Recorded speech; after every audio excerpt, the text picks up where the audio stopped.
Hello' everyone, সকলোকে আন্তৰিক স্বাগতম জনাইছোঁ মোৰ আন এটা ভিডিঅ'লৈ। অসম লোকসেৱা আয়োগৰ দ্বাৰা প্ৰকাশিত CCE 2024ৰ এডভাৰটাইজমেণ্টৰ ভেকেঞ্চিটোৰ কিছু সালসলনি নটিচ এখন আহি গৈছে। এই নটিচখনত কি কৈছে সকলো কথা আমি ভিডিঅ'ৰ যোগেদি আলোচনা কৰিম।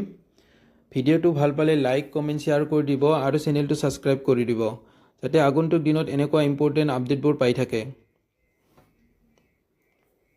নটিচখন আহিছে 9 এপ্ৰিল 2025ত। So নটিচখনত one vacancy in respect of Assistant Research Officer, Assam Minority Development Board, as advertised from this office for CCE 2024, advertisement nong 12/2025, date 23 March 2025. So in open category may be treated as nil. So open category যেটো assistant research অফিসাৰৰ vacancy আছিল সেইটো নাথাকিব বুলি এই নটিচখনত জনাই দিছে। So কথাটো এনেকুৱা হ'ল CCE 2024ৰ যেটো এডভাৰটাইজমেণ্ট আহিছিল 23 মাৰ্চত, এই এডভাৰটাইজমেণ্টটোত এসিস্ট্যান্ট ৰিসাৰ্চ অফিসাৰৰ এটা ভ্যাকেন্সি আছিল।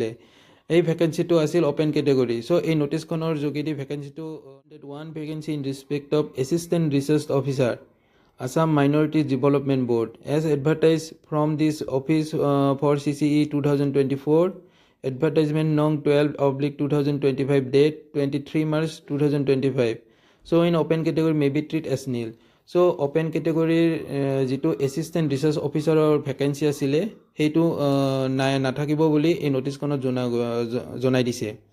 সো কথাটো এনেকুৱা হ'ল CCE 2024ৰ যেটো এডভাৰটাইজমেণ্ট আহিছিল 23 মাৰ্চত, এই এডভাৰটাইজমেণ্টটোত এসিস্ট্যান্ট ৰিসাৰ্চ অফিসাৰৰ এটা ভ্যাকেন্সি আছিল।